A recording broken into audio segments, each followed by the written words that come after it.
Right, we ready to go? It is 6:02 on September 29th. Regular board meeting for the Vernon Hills Parks Board of Commissioners is called to order. Could everybody stand for the Pledge of Allegiance, please? I pledge allegiance to the flag of the United States of America and to the republic for which it stands, one nation, under God, indivisible, with liberty and justice for all. Roll call, please. Commissioner Geraldo. Here. Commissioner Kessler. Here. Commissioner Senti. Commissioner Robbins. Here. President Dorhofer. Here. May I have a motion to amend the order of the agenda to follow the annual affiliate presentations and the Lauterbach and Amen 2022 audit presentation and board adoption to proceed reports and communication? So moved. Second? Second. Discussion? Roll call. Commissioner Robbins. Yes. Commissioner Kessler. Yes. Commissioner Geraldo. President Dorhofer. Yes. First item on the agenda this evening is the omnibus vote agenda. Items under the omnibus vote agenda are considered routine and or non-controversial and will be approved by one motion. If a separate vote on any one item is desired, it will be pulled from the omnibus vote agenda and voted on separately. Items for the omnibus vote agenda this evening are the minutes of the regular board meeting dated August 25th, 2022, payables and payroll through September 29, 2022 in the amount of $639,345.48. May I have a motion to approve the omnibus vote agenda? So moved. Second? Second. Discussion? Roll call. Commissioner Geraldo. Yes. Commissioner Kessler. Yes. Commissioner Robbins. Yes. President Dorhofer. Yes.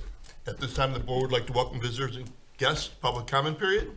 Being there's no rush to the podium, I will like to ask Executive Director Jeff Fougeroux to introduce the staff that have been invited this evening. Okay, thank you, Mr. President. We have our marketing staff and our recreation staff here tonight, and just a continuum of just introducing all of our full-time employees to the board, where at least you can get a little background on what they do for the district. And so we're gonna start tonight with Cassidy Reinhardt. So Cassidy, I'm gonna ask you to come to the podium. The floor is yours. Hi, I'm Cassidy Reinhardt. I'm the marketing specialist. I've been with the district since 2016. I have a background in marketing and art. I graduated with a double major in marketing with an emphasis in branding and art with a photography emphasis. My role in the district includes a variety of duties on the creative side of marketing. I'm a graphic designer, so I design each of the seasonal program guides, all of the posters that you see around the district, and really anything visual that's needed. I'm the district photographer. I photograph our events and programs, staff, parks, facilities. I also take and produce videos, which you may have seen on social media. I'm also the social media manager for the district and for Lakeview Fitness, and I love interacting with our residents on social. My goal is to create a sense of community and fun online, and I know that people love to see themselves and their friends and family, so I share as many smiling faces and stories as I can. Based on what's going on in the district, I develop a monthly content calendar for social media. I then write the copy, develop the visuals, which lately includes a lot of video, and then I schedule all that content and monitor the pages. Outside of the district, I was elected secretary of the IPRA Communications and Marketing Board for 2022 and 2023. I also participate in the PR Council of Lake County, and within the district, I serve on the PERC committee. I thoroughly enjoy my role in the district, and I'm glad that I've had the opportunity to collaborate with our awesome staff, and I look forward to continuing to grow within the Vernon Hills Park District. Does anyone have any questions? Any questions for Cassie? Appreciate what you do. Thank you. Anna? So next up, yes, Anna. Hi, I'm Anna Swain. I've been here for 7 years, and I oversee the PALS before and after school program, youth activities, and then summer camps. PALS got off to a good start this year. We actually organized a food drive to support the district's food pantry, and they did very well. So. Any questions for Anna? Thank you very much. Appreciate it. Okay, Jack. Hello. Hello, Jack. I'm Jack Shear, and I'm a recreation supervisor at the Park District now for 6 years. When I came to Vernon Hills, I was an intern fresh out of the Recreation, Park, and Tourism Administration program at Western Illinois University. I spent 3 months as an intern going around to get to know each department and seeing how they work. This was a great experience, and it helped me as I transitioned into the role of a full-time supervisor.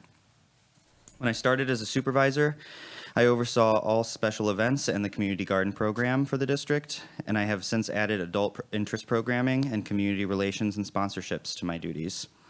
I also enjoy making videos for social media with Cassidy when I can, and you may have seen me as our mascot Sully from time to time as well.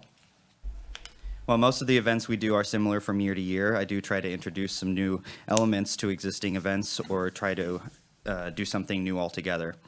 A few hits have been moving the egg hunts outside to Deer Path Park and adding a doggy egg hunt, the You're My Superhero Mother-Son dance event, the addition of a bourbon bar at Rib Fest, and our new annual family trivia night. My favorite part about this job is seeing people smile and have fun at an event. It makes all the work leading up to it even more worth it. Before I'm done, I'd like to give a big thank you to the Vernon Hills Park District staff, as well as all the community volunteers who help with events. Your time and effort is very much appreciated, and I couldn't do my job without you all. Thank you. Appreciate it, Jack. Any questions for Jack? Thank you all very much. We really appreciate what you do. More than we could ever show you. Next item on the agenda is financial reports for the period ending August 31st, 2022. Superintendent Mitchell. Are there any changes to financial reports as filed August 31st? No changes. No changes. Next, Just, yeah. Jessica, have you made all of the year-end journal entries to the current financial statements? Yes. Okay, Yes, thank you. those have been done. Thank you so much. Next item on the agenda is the annual affiliate presentation. First up would be Vernon Hills Soccer Club. Ooh, You're the first straw, huh?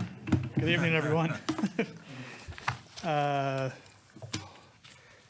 So our program is doing well. We have approximately 700 players between spring and fall on our recreational program. This fall, we have just over 400, which I think is our highest we've had since inception, however many years that's been, a long time.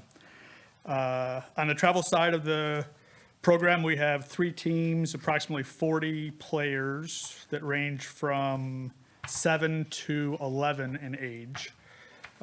We need to put some focus on some transition between our rec program and our travel program. So our director of coaching is working on that to help us build the travel side up a little bit.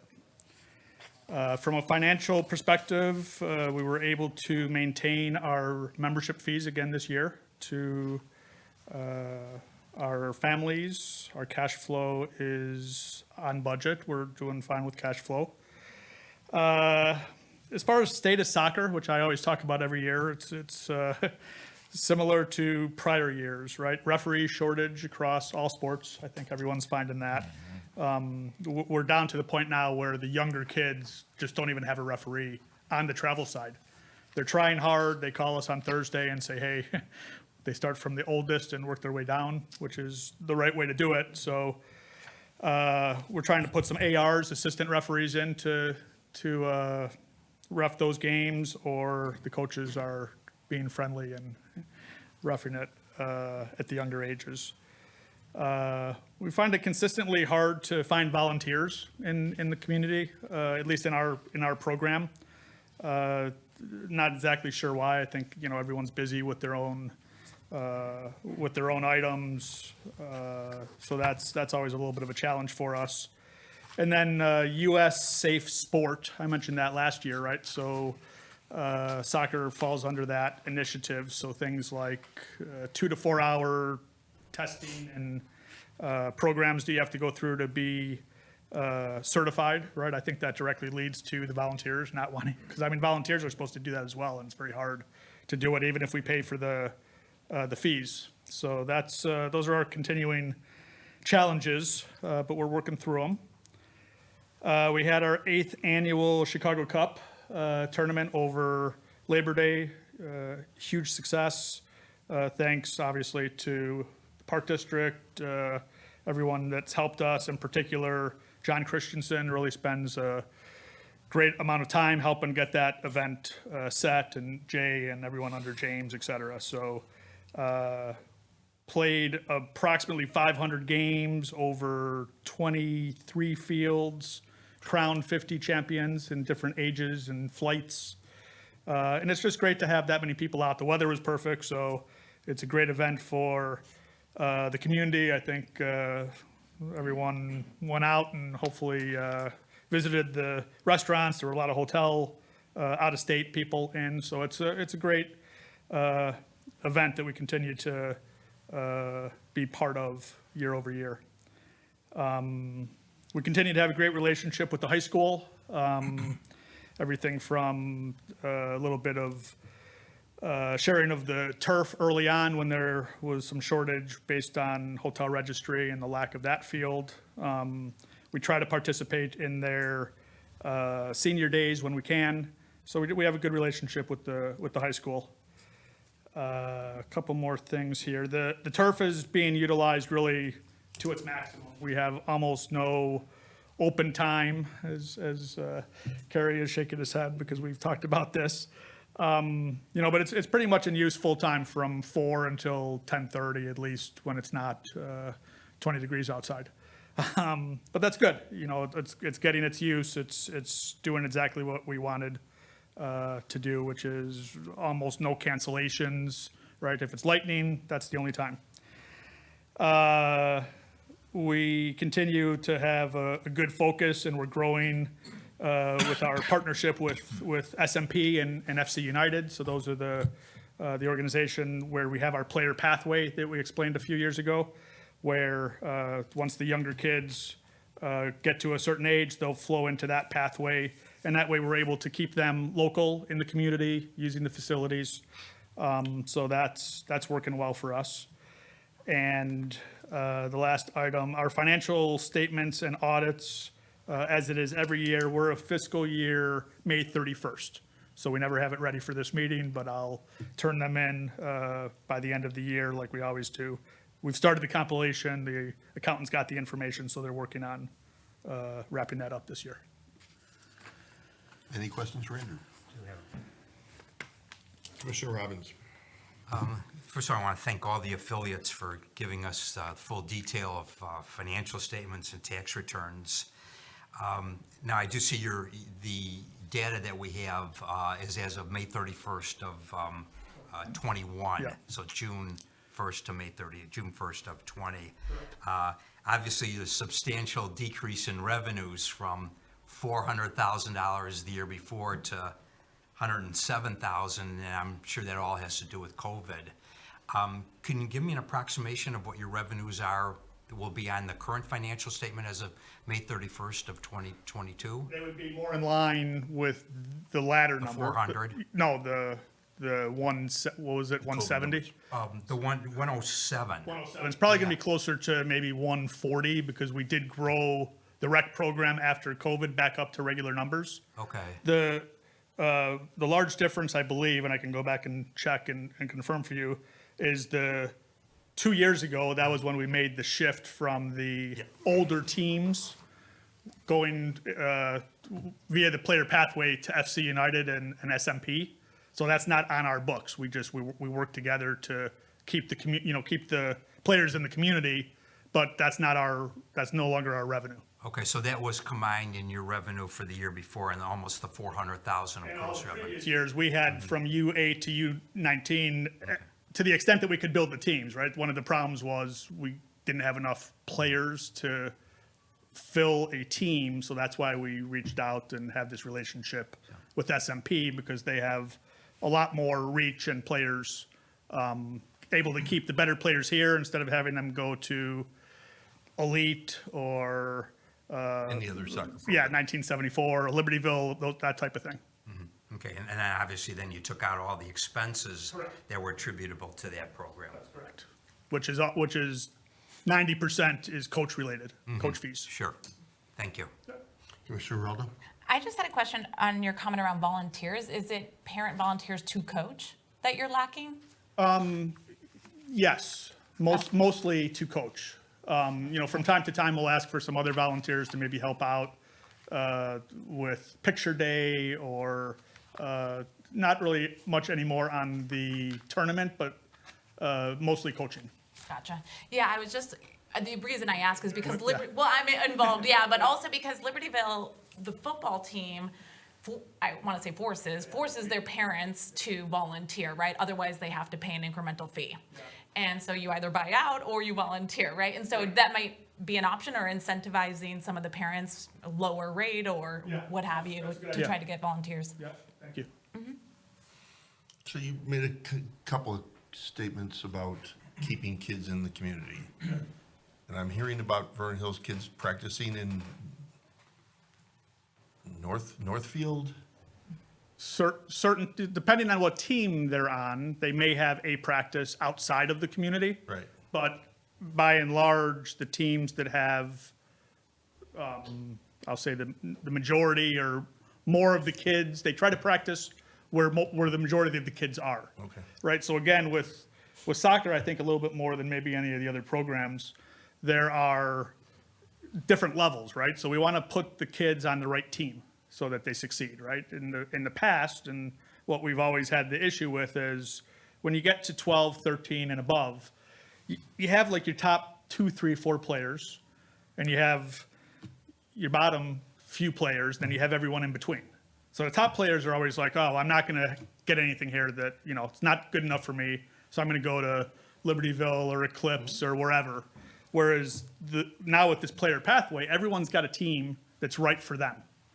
And based on the number of kids on the team, most of the practices should still be here. Okay. From time to time, they have to move off just because of the scheduling. Okay. Any other questions? Andrew, thank you very much. Appreciate it, sir. Next up would be Vernon Hills Soccer Club, Sports Club. You're up again. Good evening, everyone. That is the deck I'm going to take us through. Obviously, I'm the only representation. Peter has a conflict. He's got stuff going on at work. And Vince, you are? Oh, I'm Vince Tran. I am co-president with Peter at Vernon Hills Sports Club. And I have commissioners, which I will introduce as we go through the deck. So the first one is, if you can move forward. You have a clicker there. I'm sorry. No. I figure out how to do this. All right, so I'm Vince. Peter is my co-president. My commissioners are Stacy, girls basketball. John McMurray, he's handling boys. I also do lacrosse, both boys and girls. Alan is my commissioner for tackle and flag football. Emily is our secretary. Mike Ray is the treasurer, and Mike Lee is the secretary in transition, which means he's going to be phasing out. Emily will be taking over Mike's position. And then I have 3 community at large positions, Will, Melissa, and Danny. They're going to be eventually taking over some spots within those sports. I'll start with football. We have flag football and tackle. This season, we partner with Libertyville Boys Club, just like last season. And this year we have 28 players going over playing tackle. And for flag football, we jumped significantly, as you can see, from 98 to 132 players, which is great. So we're getting a lot of participation at that level. I don't know, because it's a little bit more safer. And younger kids are participating more, which is great.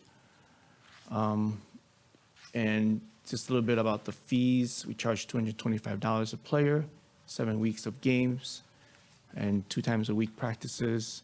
Our home games are played at Vernon Hills High School Stadium, and 4 games total, practice at VHAC. Our coaches, just like previous seasons, are background checked, CPR training conducted. They have to be approved and, passed. And obviously, we have a great connection with Vernon High School, partnership with, Bellacomo at the head coach level, varsity. And then we have, we do junior Cougar nights and things like that. And then from a marketing standpoint, we work closely with Jay and the Park District to do email blasts, brochures. We have things, post newsletters in the brochure, and then we collab closely with everyone here, which is like tremendous help. Any questions on football? I have a question for you. So just like with the 130 kids that are going to tackle, that's great, first of all. Flag. Do you guys track if, when they get to junior high, that if they go to Libertyville or Vernon Hills, like if they're playing tackle, do you track how many? Yeah, we kids? do, and Are there numbers going up, do you see, at the high school level? yeah, it is. Because they're starting young. Like Yeah. typically they start in like the 5th through 6th-ish grade, and then they do move to play tackle at the high school. Okay. Yeah, definitely. All right, I'm gonna touch on lacrosse for both spring. We offer spring and fall. This season, we have 18 players at the 14U level for the girls. And we play from March to June, practice at Deer Path twice a week. $250 includes a game penny. And we do participate in the ILL League, which is a local league with community teams. Same applies here, background checks. I have varsity girls players helping out with coaching, and everyone just has fun. It's a blast for the girls. Something to do other than softball and,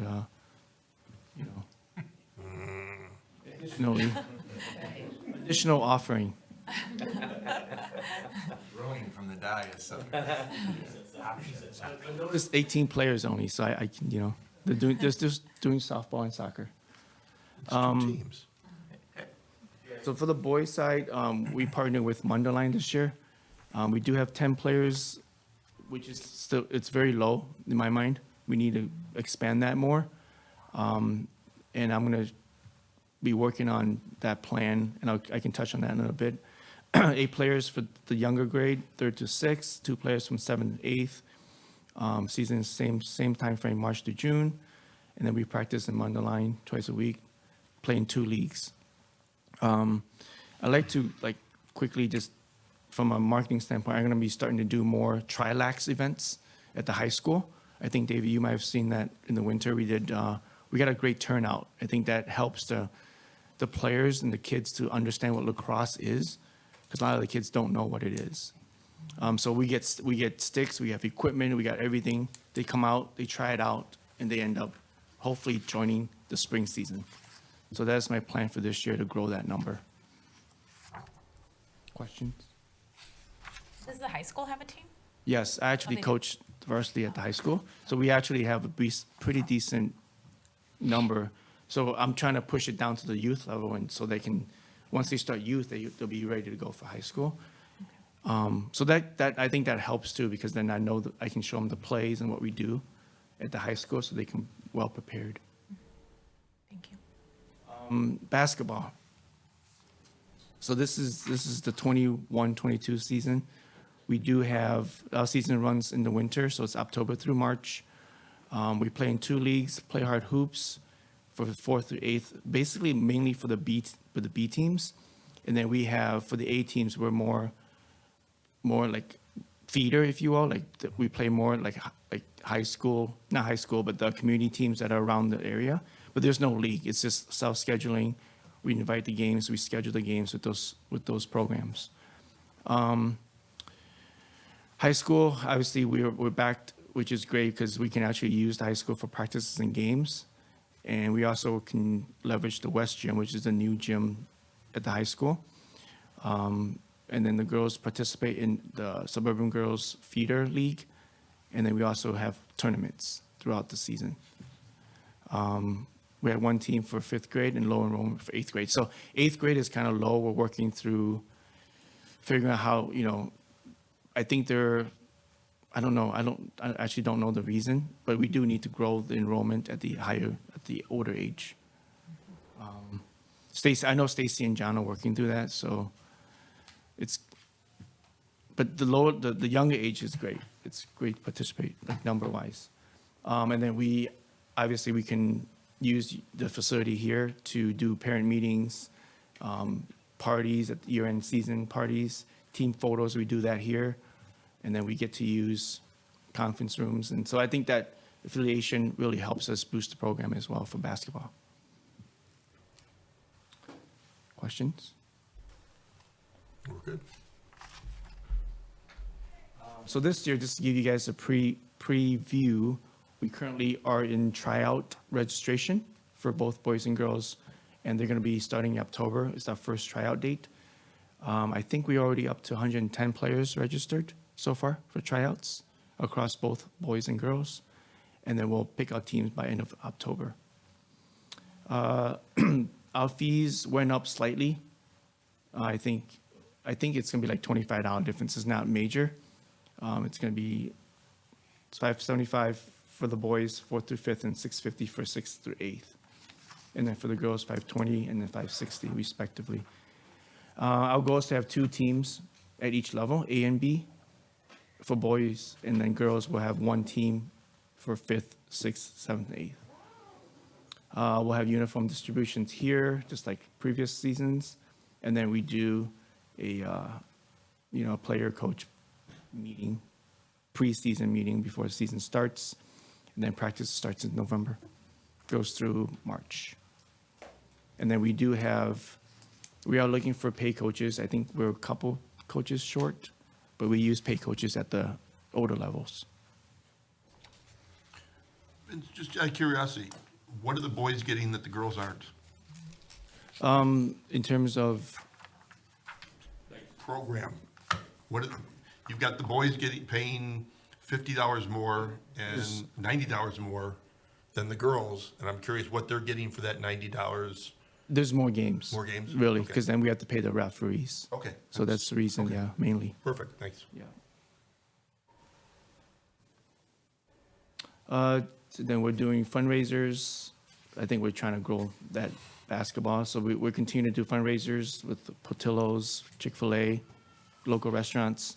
And then we do feeder nights with the high school. Halftime, we do a junior cougar night, one of the varsity games. And then we have a year-end party in March.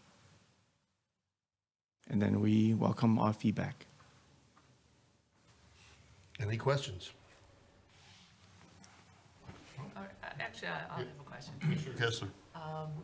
So you're saying you're trying to grow the program and people are falling out as they get a little bit older. Any identifying why? Is it like new interests that they have? Is there any reason? And I guess it's kind of true to all sports. Is there just other activities that they're choosing or any rationale? I think so. I mean, it's really just the 8th grade girls basketball. I don't see that trend in the boys' side. I just don't know why. I mean, I'll ask Stacy to see if she's seen any trends in the last couple of years, but I don't really have an answer for it, you know. It's a hard one. It's hard to say.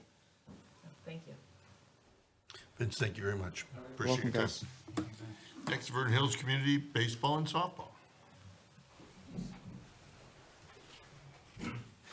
Hi there. For those of you that don't know me, my name is Kerry Gatlin. I am president of the baseball softball program. It's been an interesting year. Again, still dealing with some COVID stuff on the baseball fields. You'd be surprised at how some people kind of haven't let it go yet. We're outdoors playing sports, but our numbers have been pretty even from a community standpoint. So for community baseball, our numbers were about flat. Girls softball, we were down about 5 to 10 girls. The nice part is for community baseball, we actually changed our uniforms this year. So we went back to Major League Baseball teams. So Emily Cadwell had put that together and worked with our uniform person to do that. And then Jason Glassman from a travel perspective, because every 2 years we do uniform ordering, he kind of mixed up the logo a little bit. So if you look at my hat, it's a little different logo than what it's been in the year before of our shirt. We actually went to kind of a baby blue color as one of our uniforms, and then a royal blue versus kind of doing a gray uniform, so mixing up. It was interesting feedback. Some of the kids really loved it and wanted to go with the baby blue uniforms, and other kids were like, no, we want the royal blue. So it was an interesting take back. The good part is they get that uniform next year, whether they liked it or not. So we'll go from there. Kind of like Andrew said, we struggled with the referees this year. So we made an executive decision to not have any adult referees do our community baseball or softball program, and we opened it up to the community and used kids. And we had 35 kids that did the officiating for all the games. They went through a 2-week clinic via Adam Ober, myself, and Jason Glassman. So we trained the kids where to stand for positioning from a softball perspective, because it's a little different than from a baseball perspective. And so we had all the kids there. We actually helped Stingers out once or twice this year, because again, they ran into shortage and used our kids. So it was great. And we've got some that have been doing it for 5-6 years, and we had some that have never done it before. The feedback is probably 90% of them are going to come back next year. We pay them $40 to do the plate, $25 to do the field. So again, a little way for kids to earn money. And, we're not paying the service $80, which is, there's already a shortage. And how many times do we get that call for a 6 o'clock game that at 3 o'clock, I still can't find that ump? We never had that problem. We had every single community game covered this year. Now, was there a last minute where someone got sick or something? That happened, and we tried to find a replacement. If not, we just had a coach or a board member fill in. But otherwise, it was great. And then we used our service for all the travel games. But even we had backouts there, and we called our kid umpires who have been doing it for years. So Mike Lee's son, Jack, he was one of the main guys, as was Josh Kalinowski. And we used them to fill in for our travel games because they're patched and other things that we asked them to go get for us, and they were great. We ran 3 tournaments this year. The kickoff, unfortunately, we got in Thursday night and some of Friday before we got rained out all weekend. That was an interesting one because we had a small window in there and we could have worked on the field, and we're like, nah, we'll get it in tomorrow. And then it rained a lot harder than we thought. So that one backfired on us. But we did get in the Spring B and the B Bash. We sold out. We actually had, for the B tournaments, we took 54 teams for each one of those tournaments, and we had 97 teams register. So we just didn't have field space in others because, again, the community teams are using it. I've worked with the high school and possibly trying to use their fields next year. I'd reached out to Stevenson to try to use their fields. It's yeah, as Dave's saying, they're pretty interesting. They want to have a security guard there, $65 an hour, and that doesn't even count me renting the field, just to have a person stand there, which I thought was pretty interesting. So if anybody's got a connection with Stevenson High School that could help me get fields, Let me help you. I've got connections there. It doesn't matter.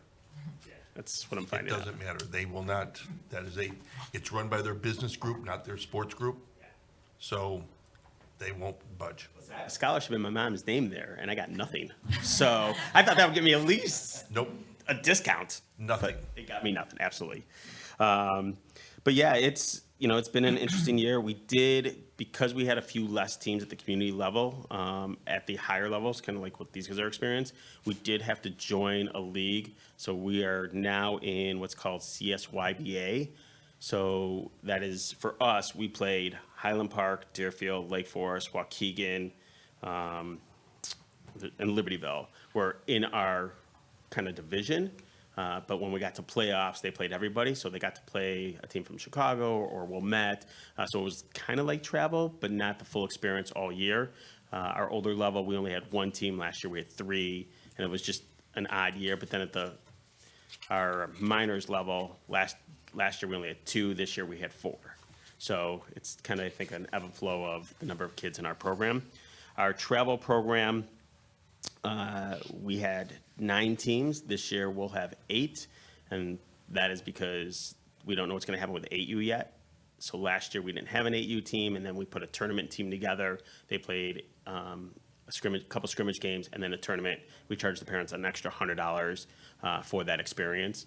And then, of course, when travel tryouts showed up, we had 17 kids try out to form 1 team. So we were unable to get enough extra kids to make it 2, because at a baseball, you can't go really less than 11 kids on a team, especially at the younger age.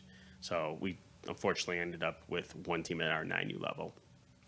I think that's pretty much everything. Any questions? Any questions for Carrie?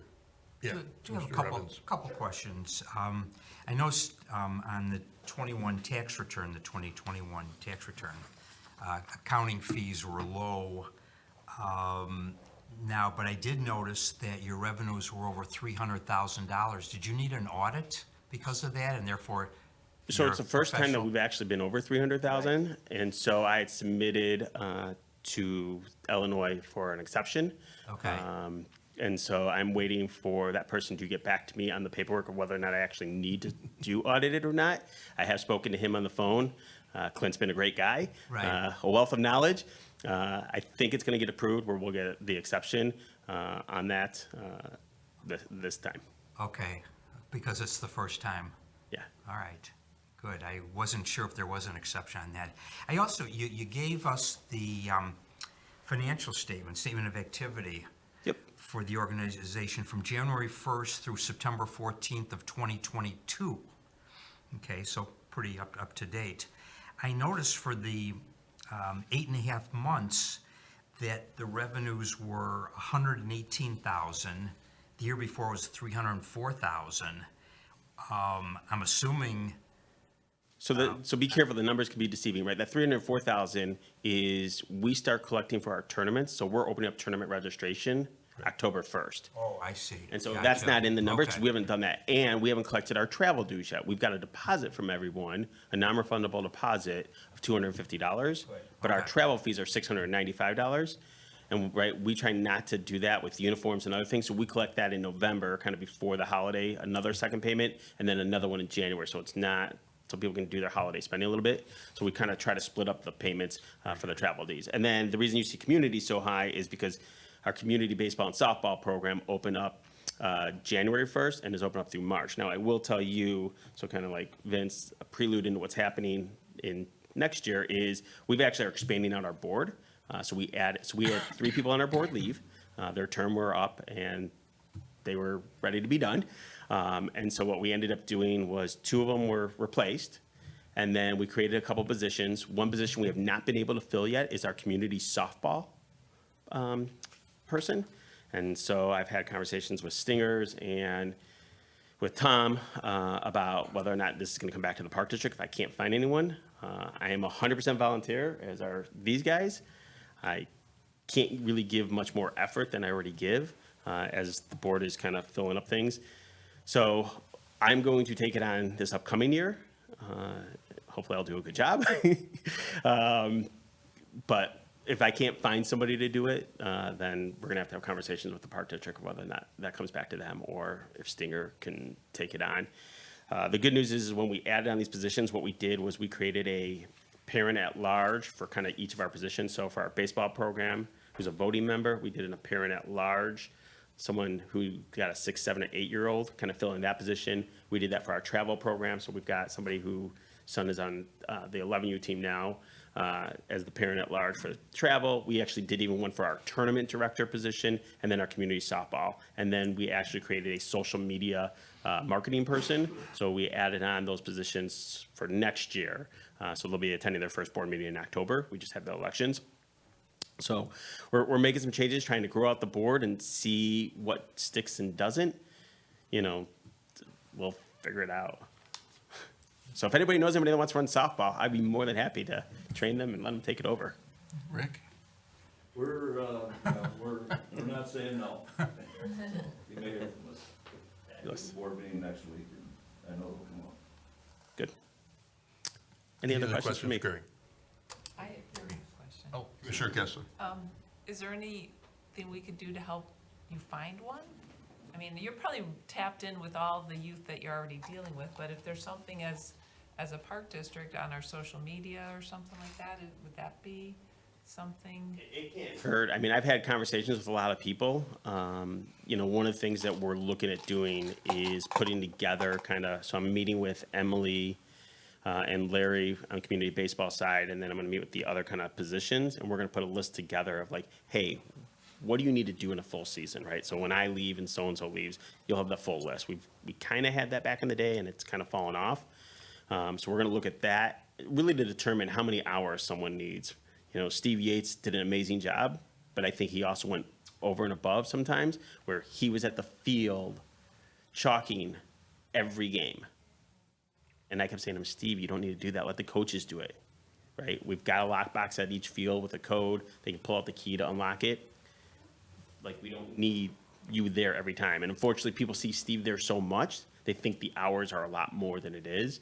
I'm hoping the parent at large, non-voting member who said he does not want to take the position right now, he's going to take some of the workload off of me. But I'm hoping somebody will see that. And like I said, I've talked to 2 parents already about it, but either the wife has said, no, you're already spread too thin, or they've told me they're spread too thin, but if they can't find anybody, they'll help me out in season. So that's kind of where I'm at. The interesting part is my son's playing club baseball, and the girl that runs the Libertyville program who's stepping down, I got to meet her, so she helped introduce me to Libertyville, and I already knew Mundelein. The one thing that I will tell you, and I forgot to mention, is club baseball, as I'm sure Stingers is finding out, is becoming more and more popular. Everybody thinks their kid is the next Joe DiMaggio and wants to play club baseball, and the club teams have gone from taking 1 team to now 2 and 3 teams, which makes it hard for us to keep up with our teams because we keep losing our top talent to these club players. What's interesting, and I will put this on record, it was pretty exciting. My son actually made 3 club teams because we knew his team was folding. And he said, Dad, I want to stay and play with my 2 friends that aren't going to make teams, or wasn't sure if they were going to make teams. And so we ended up staying in Vernon Hills and found a way to put a team together. I recruited and brought in some friends. So I'm excited for this year to see my son stay in Vernon Hills. Very cool. Good deal. If you know of any good umpires for softball for Saturday, let me know. Might have gone to college, but let me see what I can do for you. Let me know. Next up, the Vernon Hills Stingers.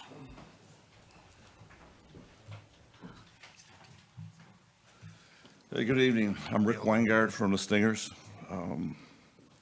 Stingers have been around for 27 years now, so I have not been here the whole time. This past year, we finished with 7 teams. We had from 10U to 16U, 74 participants. And we have gone as much as we can to paid coaches. People think that if they have a paid coach, their kid is getting the best coaching possible. That's not always the case, but that's what everybody wants, is paid coaches. This past year, about the first time since the pandemic that we were able to do all of our fundraisers. We did have our Candati Classic tournament.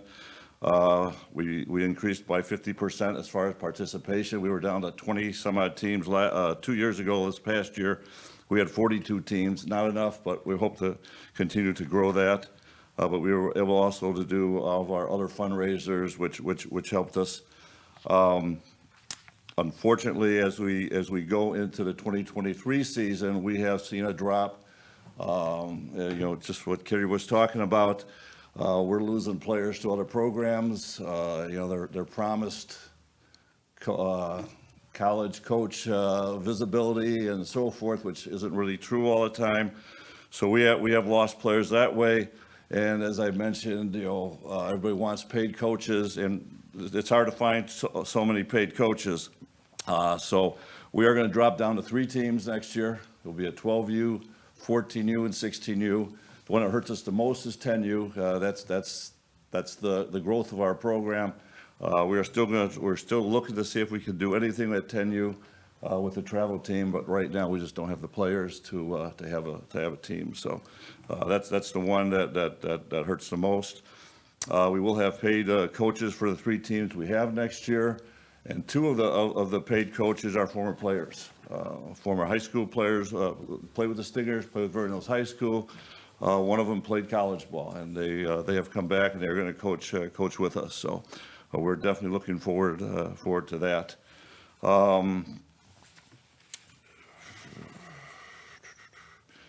This past year, we were able to send 3 of our teams to nationals. We hope to do the same next year.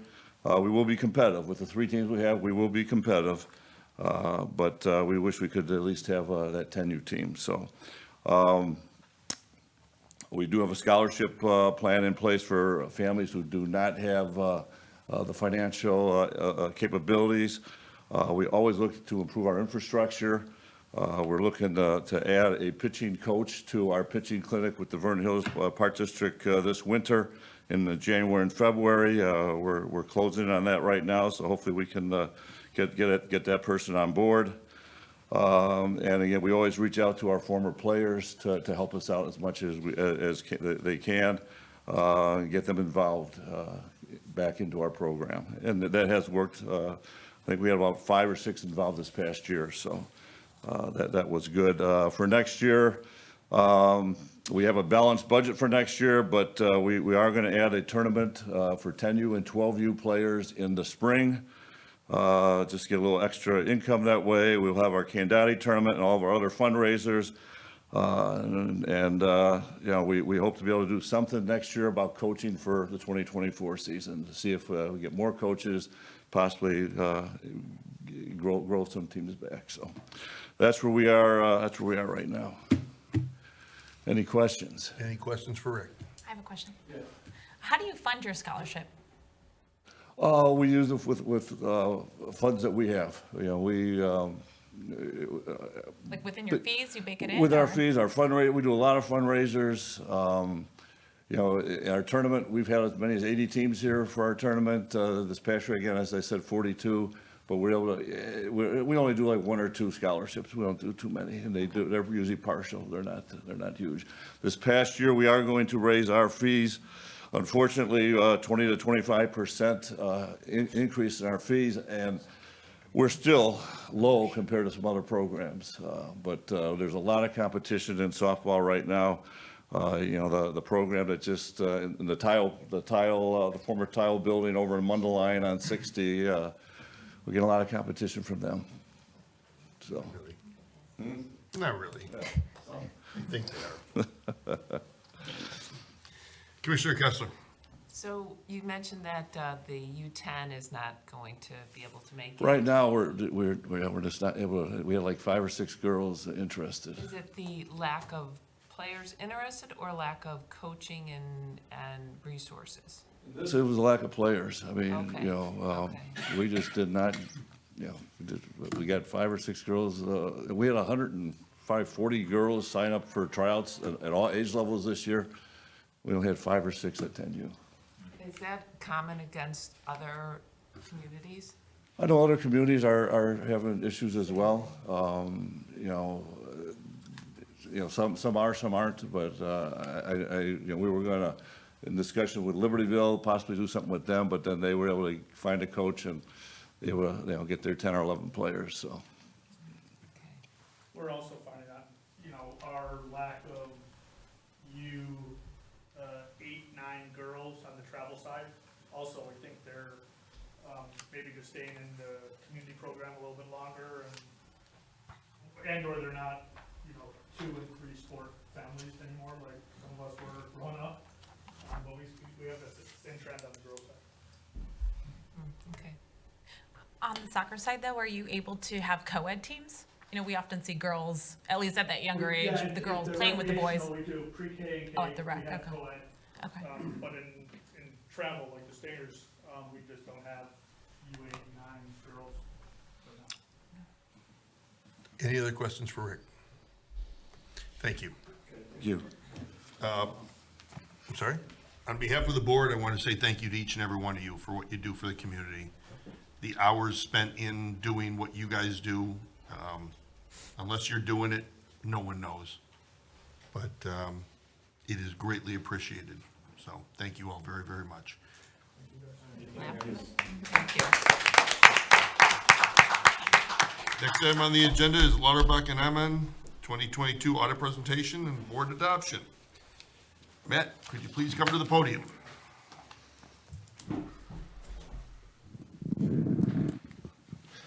Hello, everybody. Matt Barron, audit partner at Lauterbach and Ammon, here to present the financial statements for you again this year and the audit results.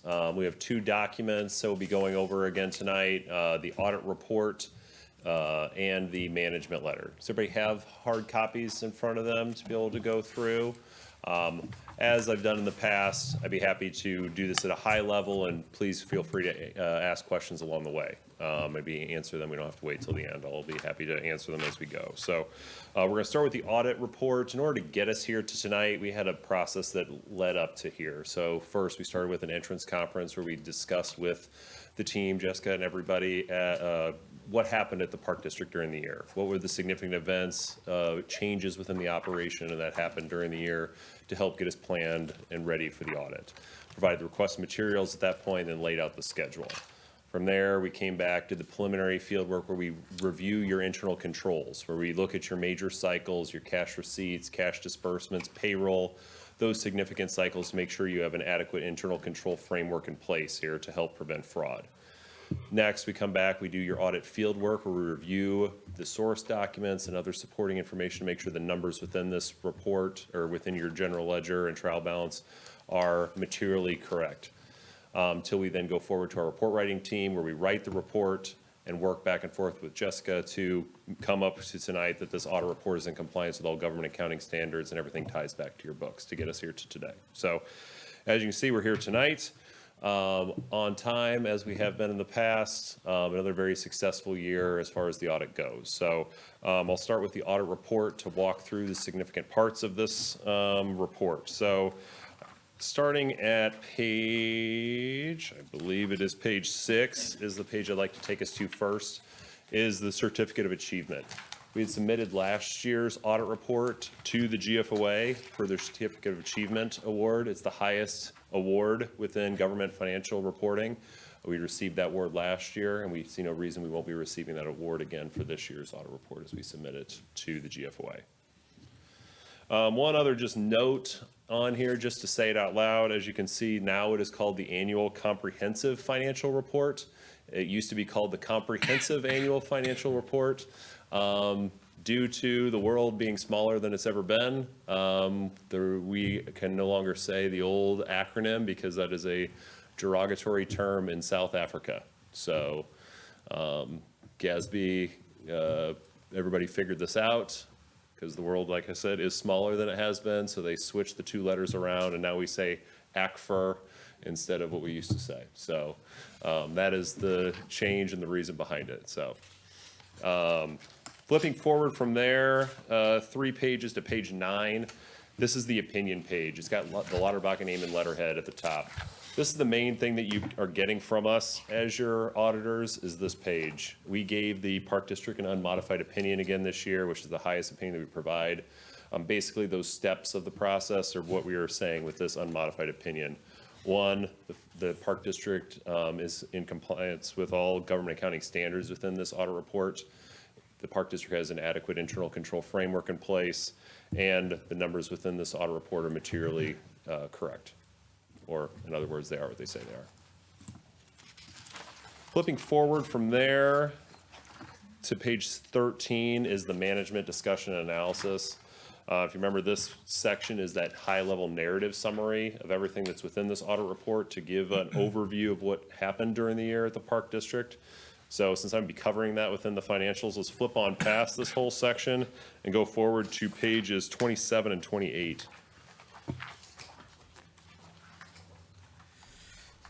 On 27 and 28 is your balance sheet for your governmental funds, so your funds that you're budgeting for across all these different funds. Far right-hand side is your totals page. Second number up from the bottom on the far right-hand side is your total fund balance across all of your funds. We're at about $4.3 million. Your main driving funds that we'll talk about today, your general fund, recreation. General fund, they're over on the left side. General fund is about $1.3 million of fund balance. Recreation, about $2 million. And then I'll just point out while we're here, the Lakeview Fitness is at a minus 1.3. So how did we do this year? Let's go forward to page 31 and 32. 31 and 32 is your income statement. Again, direct us to the far right-hand side, your totals, third number up from the bottom of your totals. We had a total increase there this year across all of your funds of about $1.3 million. The main reason that happened, you can see as we go across, there was an increase in your capital project fund, about $1.5 million. That is mostly due to the significant developer impact fees that came in this year and the park grants that were received to allow this additional funding towards your future capital projects. As far as how your two main funds went, your general fund and your recreation, general total increase about 66,000, and recreation was down 241,000. In general, as you look at the numbers and dig into them, we were still being impacted during the year by COVID as far as the revenue goes within these funds. So overall, not the best year as far as true operations go within these funds, but thanks to those developer impact fees, we came out ahead at the end of the year. From there, how we compare those fund balances back to our expenses to see how healthy our fund balances are. General fund, we're sitting at 58% when we compare our fund balance back to our expenditures, and recreation, we're at 50%. So both those funds are still very healthy at the end of the year. Any questions about the audit report before we talk the management letter? Any questions? Nope, go ahead. Looking forward to the management letter. So the management letter is other information we're providing to you, the smaller of the two documents. Other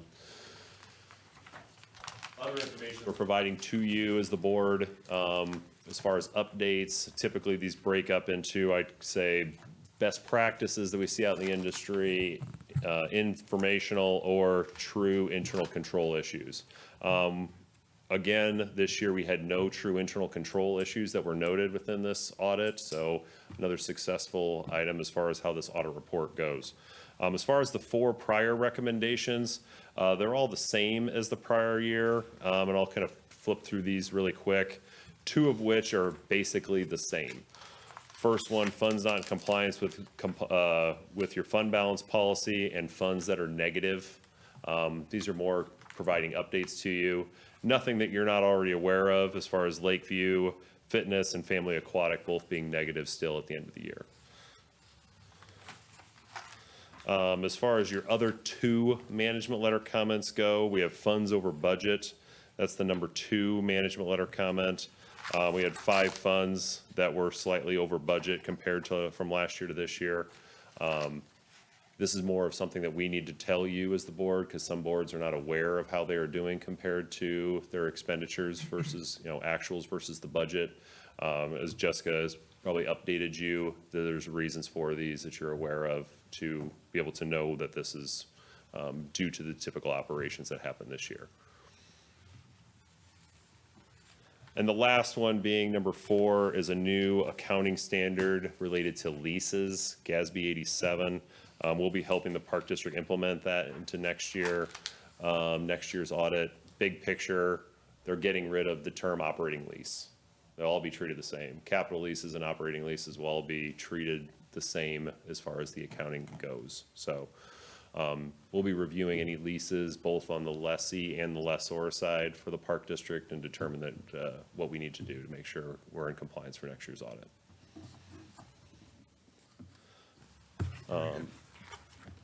Any questions about the management letter? Any questions for Matt? I just want to let the board know that I reviewed the financial report, all the 115 pages, and the financial report and the management letter, and had a few questions. Questions were answered to my satisfaction, and I'm in agreement with the financial report and the management letter. Very good. Thank you, Bruce. Any other questions for Matt? There's always got to be a test to clear Bruce's eye, so I feel good about this. So. All right, Not easy. with that being said, could I have a motion to adopt the ACFR Annual Comprehensive Financial Report for the fiscal year ending May 31st, 2022? So moved. Second? Second. Discussion? Roll call. Commissioner Kessler, Yes. Commissioner Robbins, Yes. Commissioner Geraldo, Yes. President Dorhofer. Yes. Thank you very much, Matt. Appreciate your time. Thank you. Another great audit year, so thank you. I just saw something. Oh, one question. Jeez, I thought I was out the door. Acronym on on number one in your management. The management says Kaffer still. Oh, good eyes. Sorry, I just will- saw I will that. report back to the team. Thank you. Yes. I appreciate that. Rescind that motion. I'll still keep it. Thank you, good eyes. I will, Thank you, man. we'll get that updated for next year. So, thank you. Thank you. All right, moving on to reports and communication. Marketing and Communications Manager Cheryl Buman. Cheryl?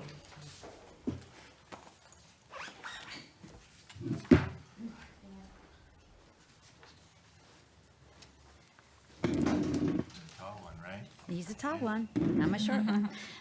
Good evening, everybody. I'll make this quick. We've had a long evening. We are working on our winter-spring program guide. The district's annual report will be included in our winter-spring guide. It will be coming out the week of November 22nd, just like our previous guide. It will be posted to the website around November 22nd, and that's when registration starts for residents. And then non-resident registration will begin roughly a week later. I don't have my date there, but somewhere around November 29th, non-resident registration will begin. We continue to do quite a bit of email marketing. I did want to update you on our subscriber list. It is up to 13,200 people who have subscribed. We have an average open rate of 49%, which is 12% greater than our national average. Now, not every email is sent to our entire subscriber list. Depending what the content of the email is, it might be sent to different target markets. But overall, it's been growing. As last year, Cassidy is working on our Hollow Week. It's just a lot of fun little social media games and contests with our community leading up to our Fall Fest on October 29th. We'll be doing a pumpkin carving contest and some trivia, and I'm sure Sully will be in his costumes again in videos, just entertaining people on social media. We have, staff and I, we've talked about the scholarship giving tree that we've brought up, I think, a meeting or two ago here. So we have developed a program for it. It's going to be beginning in November. We're going to have one of our holiday trees, or a tree, in our lobby. And we're going to have some type of ornament or just circle. We're going to have gold and silver with dollar amounts, and then we're going to have a blue one that has just no dollar amount. You can choose what you'd like to give. Any amount is fine. And then we've set it up where people can bring up the ornament or paper ornament. I hate to say that word ornament. It's not a Christmas, but you know what I mean. Up to our customer service desk, and right there, they know how to put it directly into the scholarship fund. And if people choose, we can turn the ornament around and we'll post it on the wall with their family name if they'd like to be recognized in our lobby. That's going to begin on November 14th and go through January 16th. And we're going to promote it through our program guide, through social media, through email marketing, and obviously it will be present in our Sullivan Community Center. And also over at Lakeview Fitness, we'll have some information on it. In addition, coming up just in the winter, once again, we'll be doing our Veterans Coat Drive. The dates will be announced soon. We'll also be doing our Toys for Tots and also continue to add food to the Vernon Township Food Pantry.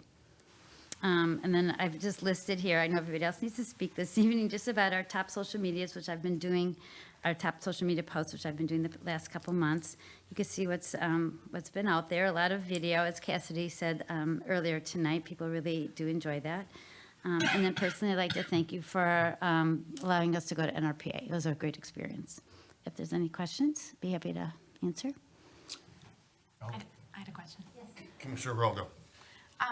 Who does the program guide get sent to? I guess, how do you determine that? I'm sorry if you have said that before. It gets sent bulk mail to all households in 60061, which is Vernon Hills. Thank you. And thank you for doing the scholarship giving tree. You're welcome. Commissioner Kessler. 2 comments. When you said about the emails, that not everyone gets every email. Right. You probably select by maybe household or what the ages The are. age, for instance, we have some really cute little programs for 3 to 5-year-olds. So through our ActiveNet, we can choose households or emails, listen to the households with children that age. So we're just sending them to those households, not to inundate people, with a lot of My emails. question is, can you set it up where people can select what emails they want to receive? We have like 6 different types of categories that people. Can they reselect? I don't know. I'm not sure. I would have to, I think they probably would have to People's needs contact could us. change, and I guess, maybe somebody who doesn't have little kids, but maybe all of a sudden they have a kid in their household for some different situation, they may want to reselect, and it's kind of nice for people to, we have an idea what they want, but I think if there's a way that would be interesting to know. Be a way, I can check with the people, through Constant Contact, because there might be a way to send a Constant Contact email to our whole list saying, hey, we've changed our categories, because we have changed over the years of different things that we offer, and see if they like to reselect. I definitely will look into that. Because then maybe the word on some programs would get out there that people would know that they just don't know about. So that was one comment. And the other one is, in addition to like the ornament, I think it's a great idea.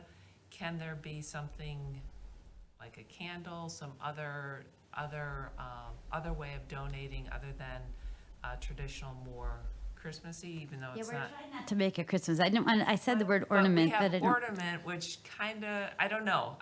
Like a paper mitten or a paper star, like we're in our gold star year. Okay. So we thought we would try to get gold stars, silver stars, and maybe blue. I think Tom brought up maybe, how about blue? That's like a universal color. So it's not an ornament. Okay. I like the Yeah. star idea. Yeah. I'm all for. The It's ornament not a kinda Christmas cringe. tree. Yeah, Okay. it will definitely will not be a Christmas tree. It's a Okay. giving tree, yeah. Okay. So we're gonna work on that as a team together, but it definitely will be for everybody. Okay, great, thank you. The Giving Tree will be at Sullivan. Yes. Has there been any discussion about putting one at Lakeview where you get a totally different clientele? We probably could, if there's room. I mean, we can talk, we have our, Oh, Lacey, you can find room for a Giving Tree. We've actually done it in the past. So we've had it before, but our Giving Tree in the past couple of years was donating gift cards to the school district. So we've had it in the past, but this year we can have it go towards the scholarship fund. What are you looking at me for? Do we want a coordinated effort? Rather than having one do one do the other, or do we like that? Well, I would say the time frame that we're looking to doing it here, because Lakeview, by the time we open the new fitness, is gonna be Thanksgiving or a little after. Right. So, it would have to be probably a little later. I mean, we could put it in the lobby there and see where it goes. I'll talk to Lacey. We'll see. Thank you, Cheryl. Other Any other questions? questions for Cheryl? Thank you very much. Appreciate it. Next item would be Facility Supervisor Lacey Velasquez. Facility man, she's not a supervisor, she's a manager. We got that spell. Facility Manager. Are you a supervisor or manager? I'm a manager. Yeah. It's okay. Just gotta get that right. Correct that in the next, yeah. You bet. You It bet. says manager. It says maybe on, Oh, on the on our printed. script, it says supervisor, but you guys don't have that. Congratulations on the promotion. Okay. So facility attendance for Lakeview in August 2022 was 3,685 visits. 502 of those visits were unique. Active members as of the end of August totaled about 2,000 compared to 1,443 in 2021 and 2,110 in August 2019. If you've been to Lakeview the last few days, the tent has been taken down from the parking lot. Unfortunately, we're not able to continue having classes out there. The positioning of the tent did not allow us to have electricity out there, so we don't have lights. So now that it's dark earlier and earlier in the evening and later in the morning, we can't have the classes out there. Thank you to those who attended our first ever roundtable in September. This was an effort to get community feedback on new programs and events that we would like to see offered through Lakeview for their fitness events. It was a really positive experience, and it was really great to hear some ideas from the community and their love for Lakeview. We have a few pop-up classes coming up. We have a Zumba for Awareness, which is a free class to the community. Then we have a pop music yoga, zombie Zumba, and a Zumba masterclass Three of those classes are in October, and then we have another one coming up in November. These pop-up classes are $10, except for the Zumba for Awareness. We have 35 members who joined the 20 Club in the month of August. 5 of these achieved the status for the first time, and 8 people have achieved the status for all 8 months that we've run this program. In October, we have Spooky Sundays in October that begins on the 2nd. Every Sunday in October will be free for anybody who wishes to visit from the community. And one item that didn't make it into the board report was a Walktober Steps Challenge. We're challenging our community to take about 8,500 steps a day in the month of October, and these steps can be tracked through the app. So we're really shooting for the moon with those steps. And I'd be happy to answer any questions if you have Any any. questions for Lacey? Thank you very much. Next would be Park Superintendent James Kim. James?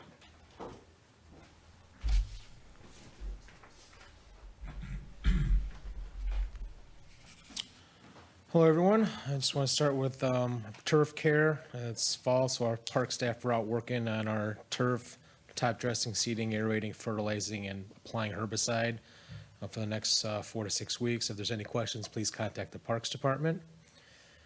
We've done some massive asphalt repairs. Contractors repaired many asphalt patches in Deer Path Park, Century Park, and the south parking lot at Hartman.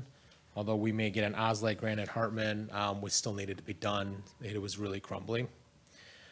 We have some crack filling scheduled for the path at Hawthorne Club, Sullivan Woods, and the park at Grosse Point, and not the under the power lines going north and south from Grosse Point Boulevard. If there's any questions, please contact the Parks Department. Some Lakeview construction updates. The pool is currently being filled, and IDPH inspection may be next week or early the following week. They are filling with our hose bibs right now. It's going slow, but that's just the process. We were trying to fill with our hydrants, but the hydrant is too far, and the construction traffic would be constantly smashing the hose, so there's no way we can do it that way. The wood flooring is installed in what used to be the weight room. There is an odor right now, as Lacey will tell you. It's oil-based, low VOC sealant for the wood floor. It's for athletic purposes, so it's going to probably smell like that till probably next Wednesday or Thursday as they put more and more layers on. Concrete entrance has been poured. It looks great. There is a small walk-off onto the asphalt that will be removed. That is just temporary, although we all wished he had pinned it in and left it. It's a nice addition that we would have liked to have kept, but it's just temporary entrance. And then last, the hot tub has been delayed for opening. Our staff requested that the pumps be replaced, and so when we did some digging around, we also discovered that the YMCA did not get permits to put in the VGB grates, the Virginia Graham Baker grates, back in 2007, 2006. And so if we had gone for permitting for anything for that hot tub, they would have red flagged it immediately. And so at the same time, we decided just to have them, our engineering team, put together a permit for both pumps and VGB. What the YMCA did wasn't incorrect. There are 3 pulls from the pump, so it's not a single drain with a pump to pull hair or, worst case, someone's innards. So we feel like it was safe this whole time, but it would have been red flagged immediately because they would have tried pulling those permits. It's not funny. It really did happen. That's why those grates are there for a reason, literally. Over at the Family Aquatic Center, we've met with WT Engineering and Vortex and Shafkus once in a while to go over schematic design. We're trying to schedule a 50% complete schematic design meeting for sometime in mid-October. I just want to emphasize this, as per IDPH pool and bather code, there will be significant fencing around the splash pad, as well as access points to either filled or emptied pools while we're in pre and post season for the splash pad, just to alleviate staffing a lifeguard at a pool. And so I just need to reiterate, there's going to be a lot of fencing. It's going to look very different in 2 years. Also, part of the project includes new mechanical systems for the existing slide plunge pool. That equipment is currently 20-plus years old. In this month, there's a playground option for Deer Path Park at Warrington. It's a 2 to 5 playground and the swing sets. There may be some renderings for Hawthorne Melody. Our budget is a little low, and so I'm going to review some of the designs at our budget and see if it's even worth bringing it to the board. Right now, it looks very thin, and there's a lot of open space, and what's out there is actually quite large and a lot of equipment, so I'm going to take a look, and I'll report back with the board at next month's board meeting. Some good news, our Hartman Oslight grant has been submitted with IDNR through the new online portal. We hope that I'll announce winners around the IPRA IAPD conference. That hasn't happened the last 2 years, but I think with this new online submission, they're trying to get back on track with what they've done in the past. Over at 290 Oakwood, this would be the double-wide trailer where the SRA CLC formerly had their offices. We're gathering some demolition proposals. I'm trying to stay away from really large companies as their overhead really will make the project balloon to 40,000, I've noticed. And so I'm trying to find some smaller companies. I've had a couple of interested parties, and it's about 25,000 and below. So right now, we are coordinating utility shutoffs for the end of this month, early next month, which would be tomorrow. There's a little lag time for utilities to be shut off between request date and actual date, so there might be a couple days where we have to pay for it. We're looking to put proposals for demolition for the October board meeting for approval, and then doing it some between Thanksgiving and New Year's. Last, it's not in the report, we got word from a Grosse Pointe tennis court contractor that the nets and posts and windscreens are delivered at their shop, and they're going to try and schedule that either the next 2 weeks for install. What we have there is just existing equipment that was there prior to the renovation. And that is all, if there's any questions. Any questions for James? Commissioner Robbins? Does it make sense to install that this time of the year for the tennis courts? If it's nice out in November, it's been nice until almost January. Yeah, I mean, well. Deer Path gets used. People asked for the windscreens to stay up till well after Thanksgiving. Yeah. Any other questions? Thank you, James. Next is Finance and HR Superintendent, Jessica Mitchell. Jessica?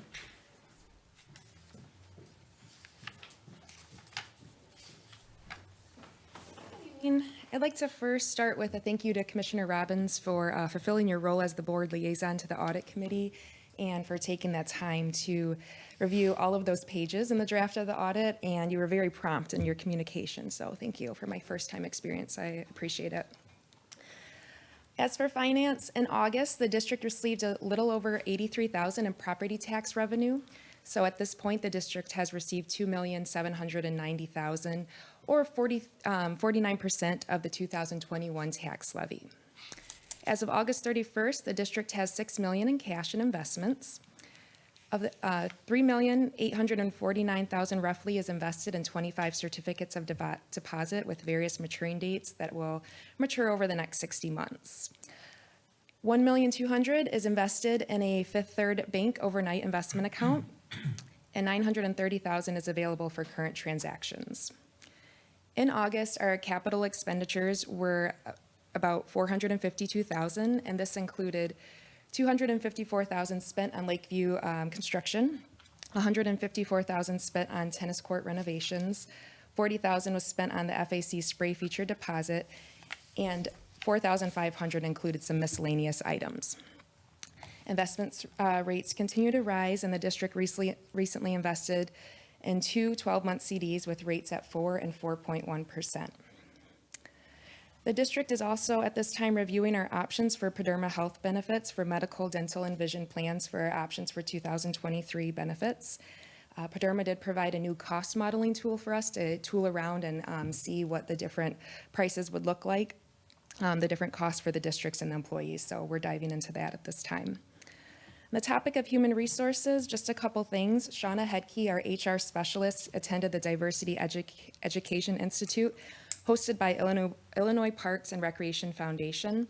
on September 9th, and she found that to be very informational and very valuable to bring back to our DEI committee. Also, earlier this month, on September 15th, the finance and HR team provided supervisors with an in-service training, instructions on navigating our NeoGov program, our NeoGov software, BSNA, and Time Pro software was included. Also, we talked about retention, internal communication, and a few other HR topics with that. Any questions from anyone? Any questions for Jessica? Nope. Thank you very much. Appreciate it. Next on the agenda, Recreation Superintendent Tom Ritter. Tom?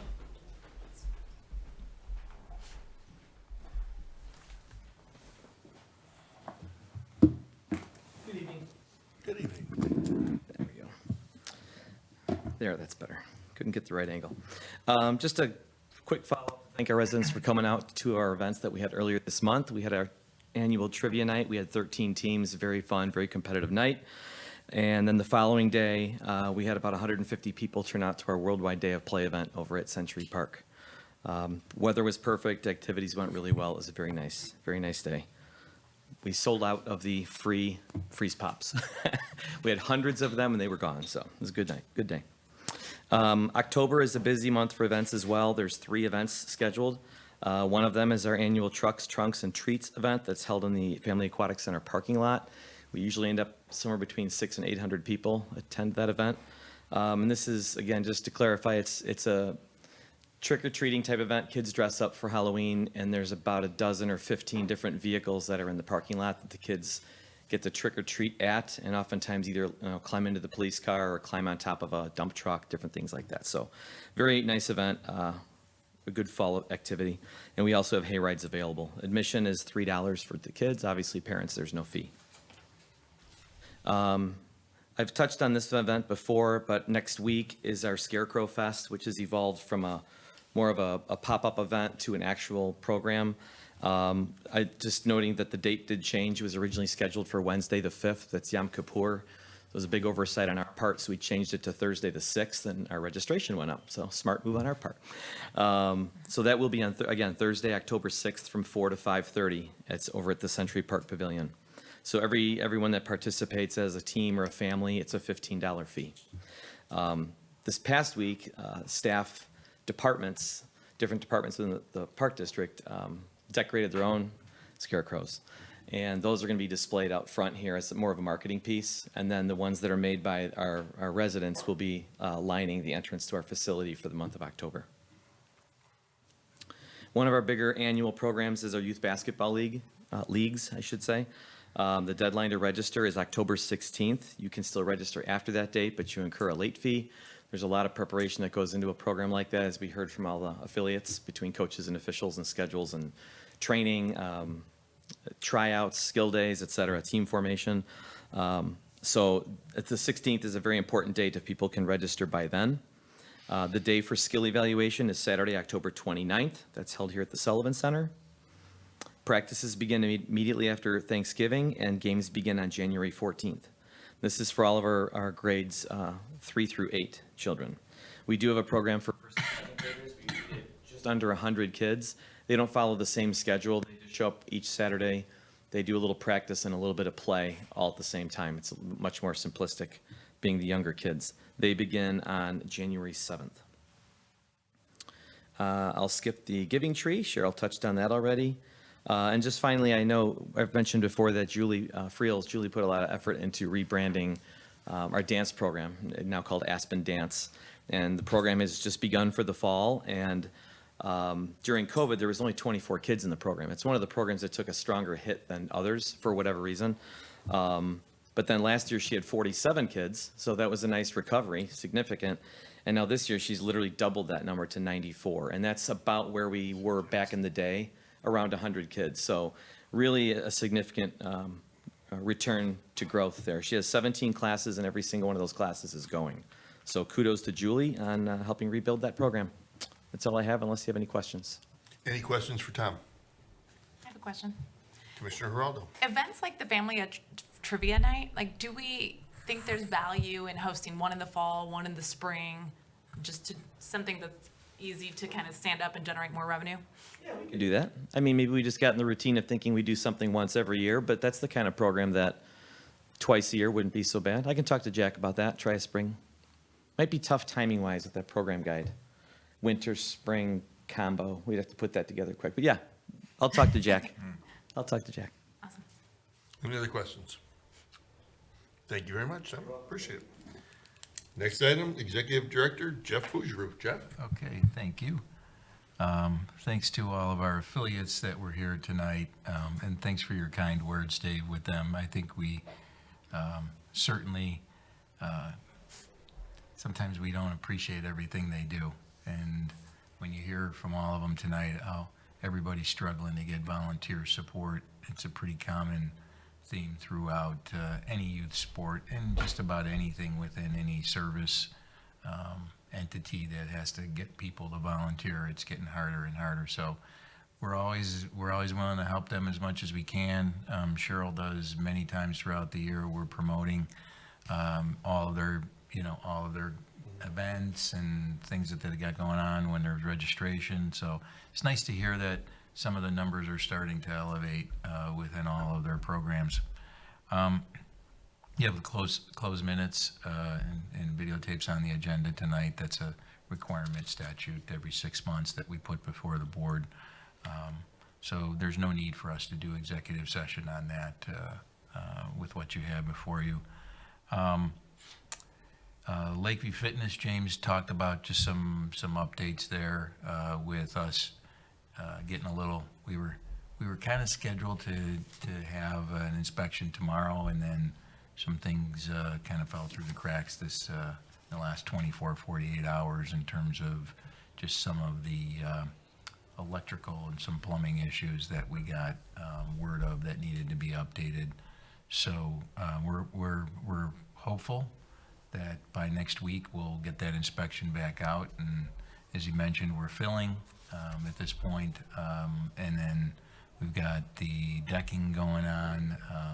So I know Lacey is chomping at the bit with her team and notifying our membership. Certainly we want to get them in there as soon as we can. So that part of it, we're confident that things are going to be targeted real soon, that we'll get that swimming facility open. And as I think we've mentioned, the additional cardio fitness area, free weight area, is more like Thanksgiving before we get that. And we've been open, and we continue to invite people to come in and work out as we speak. James also mentioned that just today we submitted our OSLAD application for Hartman Park. And, the hopes here is that, typically they make those announcements. The DNR director makes those announcements during the state conference in late January. That didn't happen earlier this year. That kind of extended out to July, I think, of this year before people found out. The difference, as we've addressed, is the matching grant maximum has always been $400,000 that DNR provides for these OSLAD grants. They upped that to $600,000 this year. Our budget for Hartman is about $1.1 million. So it's a 50-50 match.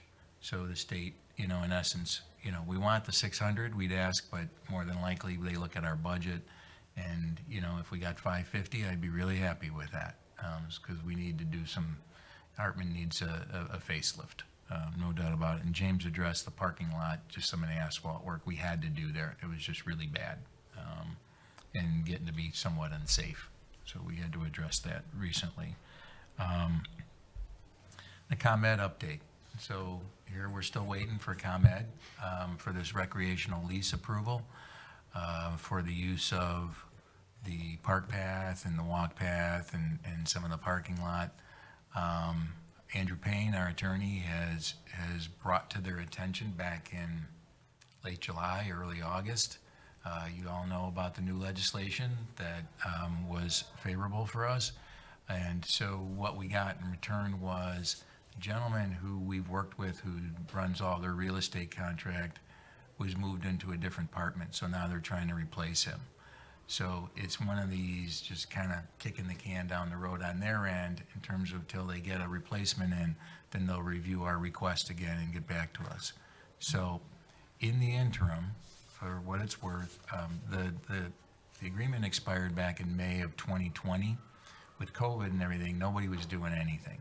And so we did get a letter of commitment from their council that they agreed to a 25-year extension in principle. And then just now it's just semantics of working out this liability issue that was addressed via new legislation. So we're just waiting on that.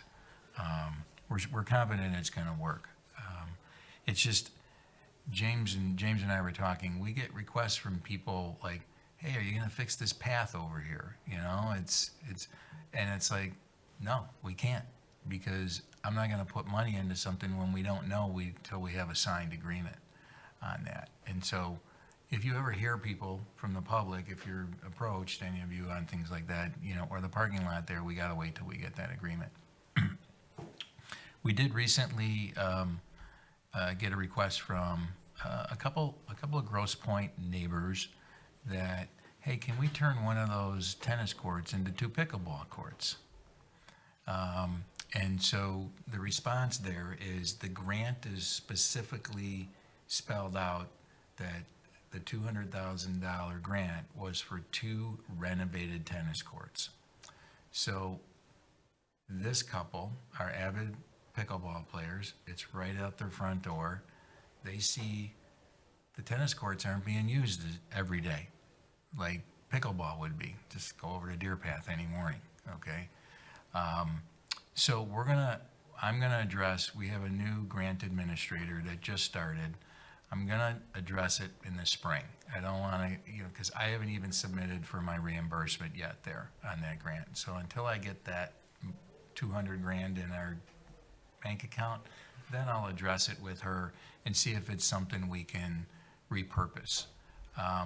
But we also, like we did with Lashin, we went to the neighbors and we asked them, because it's a noise factor. And if you go to Grosse Pointe, you'll see there's 3 or 4 homes that are right up against that property. It would be wise of us to knock on their door and ask them politely if they would pose something like that. So we're gonna do that too over the fall or winter. I'll be doing that, and then I'll kind of tackle this thing next year and see. There's no question, pickleball would probably be used out there. The 2 Lashin courts, for a while, they sat dormant. Now they're being used all the time. So it's pretty clear that pickleball is gonna be a little bit. They're nice purple and gray courts. If you haven't seen it, we've gotten good compliments with the color.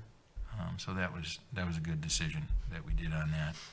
And then leading into just the reimbursement, so Amy and I just submitted this week our 50% with the park grant. The park grant is the roughly 2.3 million that we got for the Lakeview project. And I think I've shared with you, it's an extremely extensive process to complete this reimbursement request. We had to get Lauterbach and Amen involved and do an independent audit on all of our expenditures. That was an additional cost, not much, it was a few grand, but it was something that they require. And then just all of the detail over the last 18 months that we've been working on this project. So publicly, I do want to say Amy is an absolute rock star when it comes to this. What she's done with just keeping me on task, and when you read the requirements of the reimbursement, and then you read the manual that they give you, none of it makes sense. And so you're going through it, and even our administrator is saying, yeah, I could kill the person that wrote this thing years ago because he's new. Because it's just, they ask you for a report. There's nothing in the document that shows your report, so you're coming up with, oh, here's a statement. Let's maybe throw that in, and maybe that'll work. So we submitted. He did respond to us that he's hoping that they'll have some reimbursement back to us by the end of October.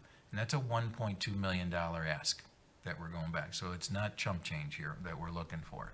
And so you get 50% has to be of the project where you submit, and then 100%.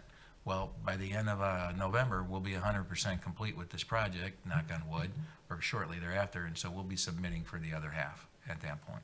So I wanted to keep the board apprised of that. And then lastly is just this board development workshop. I think I talked to the three of you. Janice, you were not present, but we're looking at a Thursday, November 10th, if that works with your schedule. It'd just be the board and myself. Carol would lead it. We're looking at like a 5 o'clock start. So let me know if that date works for you. Again, it's November 10th, 5 o'clock. We would have to, I gotta look at that in terms of whether that's a public meeting or not. Cause I don't know the semantics on all that, if we're gonna be making decisions or anything like that. Does that work for you, Janice? Yeah, That that date? works. Yeah. Okay, good deal. Well, I'll set that up with Carol. That's all I got. I'd be happy to answer any questions. Any questions for Jeff? Thank you very much. Next item on the agenda is board correspondence, commissioner and committee reports, communication. We have none. Board correspondence, we've received a couple of letters this month, both of them to Executive Director Fougeroux. The first one reads, Dear Jeff, as you know, on Tuesday, August 2nd, 2022, the Vernon Hills Police Department hosted its 25th annual Night Out celebration. As in past years, it was a hugely successful event. Of course, the success we obtained was only possible because of the assistance and cooperation that was received from you and your staff. Jeff Hennessath, the event coordinator, has told me that many Park District employees assisted him during the preparation for this event. Let's just say that everyone at the Vernon Hills Park District should be thanked. Again, thank you very much for your role in this year's event. Please extend my thoughts and gratitude to everyone in the organization. Sincerely, Patrick L. Crease, Chief of Police. And the second one is, on behalf of the Vernon Hills Public Works Department, I would like to extend our sincere thanks to you and the Vernon Hills Park District for participating in our open house event on August 16th and for your donation of 4 of the great raffle prizes at this year's event. Your time and generosity contribute to a very successful and enjoyable event for the residents and their families. We truly hope you enjoyed the interaction with the public just as much as we did. Needless to say, our department looks forward to continuing our relationship and working with you in the future. Please be sure to share our gratitude with the remainder of your staff. Very truly yours, David H. Brown, Director of Public Works and Village Engineer. So, very nice. Thank you all. That's James, that's all James. Thank you all. Appreciate it. Dave, I forgot one other thing I did now that you mentioned that. Dave Brown announced his retirement last week. So he's the Director of Public Works, and he'll be leaving the end of this year. Yeah. So wanted to share that with you. He can be sorely missed. James and I, he's just awesome. Yes, he is. Simply awesome to work with, yeah. He's got time to reconsider. All right. Not gonna happen. Old business, we have none. We'll move on to new business. Playground for ages 2 through 5, equipment and swing sets for Deer Path Park, Warrington Road entrance. James, if you could come to the podium and show us the presentation. Thank you.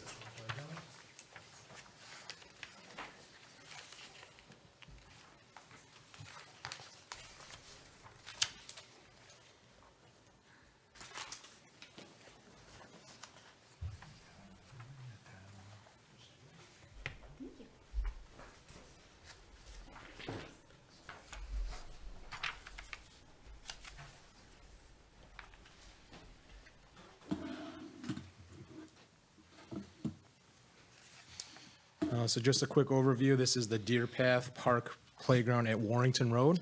It's a 2 to 5 playground and the swing sets. The 5 to 12 playground was replaced back in maybe 2011, 2012 by Landscape Structures, who this is the manufacturer that we chose.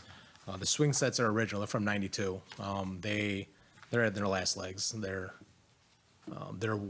They were from the playground that was replaced back in 2000. I think it was. The 2 to 5 structure was from 2000 and 2003. They're just a mixture of several different manufacturers. The wood chips will remain as surfacing, and the Vernon Hills Park District staff will do demo. Our budget for this is $77,000. $70,000 is from the capital improvement project budget, and then $7,000 is from the special rec fund. And so this is option one. Option one is $73,099 for equipment and install. What we have here is, this is a dome climber. It's roughly 4 feet tall, about 6 feet wide. I've seen these around. We do not have this in our park district currently, but I've seen this around a lot. Kids can climb in 3 different areas, 1, 2, and there's a third one behind here. One of the concerns that I've heard a lot is the hands and arms getting in there. I've never seen anyone break their arm or hand, but it is possible. My kids do it all the time. But it's a fun piece of equipment. In the background here is just a 2-person teeter-totter spring rider, and then this is a spinner. This is a newer addition to landscape structures line. It's the playhouse. That's really what it is. It's just imagination and a good value for kids to interact inside and outside.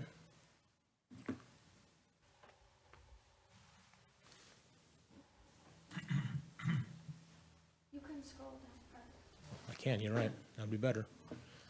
This is a view from the opposite side, so we would be looking west towards Willow Lake from the swing set. As you can see, we got a firehouse here in the front and then a crawl tube going to a yellow house. I have visited one of these. I couldn't stand in it, but a 4.5 foot tall kid could easily stand in there. It's enjoyable. One comment that I did was positive, is teenagers really can't get in and do things because it's such a small space that it actually deters them, but it also at the same time, parents can't get in either. And so I've heard that as a kind of a mixed bag comment. But it's very playful. Kids really love the mailbox, I've heard. It's just a mailbox, but they push it up, open it, put stuff in. It's kind of fun. Oh. Are there any questions about option one? No, we're good. Here's option two. Option two is $70,786 for equipment and install. It's really just the one house, the yellow one without the firehouse. We have this spinner. This is at Kids Castle. Here's another rocker, 2-person rocker, a spinner, some musical instruments. This is just a drum. These are xylophone, and the next picture will kind of show what this one is. And then you have a teeter-totter here, and then just a simple house with the slide. It's a different angle. Okay, they put the fire engine on it, but it's On the yellow house. it's a very mix and match kind of system. So there's 7 different houses with many different themes, and this is just something that they thought, what do they put in? Currently, there is a fire truck at there. It's just metal bars. It barely looks like a fire truck.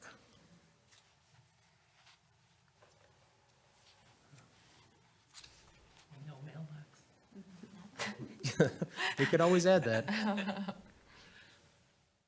Questions on 2? Here's option 3. This is more of a traditional 2 to 5 playground. Again, we have the dome climber and the spinner, and that's pretty much it. There's nothing else in this other spaces. I would probably remove the shade structure here, here, here, here, and here. There's huge pine trees that really shade it well. So having shade here really serves no purpose. That's actually a $4,000 deduction from the budget of $66,215. Here's an opposite view. This playground design is very in line with what's at the 5 to 12. It's red, blue, some yellows. It actually matches really well. And this is the swing set. If you look in your packet on the first page, you'll see that there is a bucket swing in part of the 2 to 5. And I've requested they remove it and put it here on the main structure, which if you turn the page to the second page, you'll see the 3 bays of existing swings. And so the last bay will have this ADA bucket, a bucket swing, and this is something that Landscape Structure is the only manufacturer that does. We have this at Stone Fence, actually, where you have 2 belts and 2 buckets on the outside of the belts. It's a really great way to use the space over here. We felt that putting the bucket swings back in the original spot really took up a lot of space. And one complaint we do get is kids running in front of the belt swings and the bucket swings, little kids. Here, you've created a swing zone away from little kids, really. That So- swing set is 11,183 with install. Sorry, yes. And that would fit in with each of the other options. The swing set is Set is standard. completely on its own. It's something we do need to replace, so this is the only option. So it's replacing what's there in the Yes. bigger kid section. Yeah, that's what I was getting So it's confused about replacing too. the Okay. second page image on the bottom. Got it. There is a tire swing in the background of that swing set that there's absolutely nothing wrong with that tire swing. Actually, we just replaced it last year, the tire itself. Okay, so the 3 prices, you got the 73, 70, and 66. We need to add the 11,000 to that. Yes. You can subtract 4,000 from option 3 for the shade structure. So to stay within the 77 budget, option 3 with the swing stays there. Everything else is over what we budgeted. And this is the point I kind of made with Hawthorne Melody is here, you see there's a lot of dead space here and here, and it's because of our budget. And quite frankly, 2 to 5 should have some more space because they like to run around a lot and just be kids. So I have no problem with that, but when you get to like this design, there's some empty spaces. And even here, there's a huge empty space here. You don't want to overfill a 2 to 5 space anyways. And so it would just be more money, really. And this is wood chips? Yes, this is going to be wood chips. I'm sorry. Commissioner Robbins? James, would we save more money if we didn't have this on number 3? This thing, the dome, whatever. The dome is about 6,800, 7,000. Because you mentioned it could be dangerous. Really, it's a hideaway. Kids really love hanging out inside there. I would recommend to keep that at all costs. I would rather take something else off of here, like this rock climber. I think that's about $3,500. This one, and then But theoretically, we can hit option 3 without removing anything. Without the shade structure, without taking away anything. Yes. I will say Lakeview Childcare comes over, I think, twice a week to this playground when weather's nice. And that's usually the 4th and 5th rooms, 4 and 5-year-old rooms that come across. And so I'm kind of thinking about them at the same time as our internal program. This playground is kind of there right now. And that's the other reason why I took the swings out of there too, is it just creates more space for more play area. Is there an option you'd like to look at again on the screen? Yeah, go back to option 1, please. Thoughts on the 3 options? I have a question or comment. Commissioner Kessler? You said in option 3, that climbing thing you didn't see a lot of value to that one.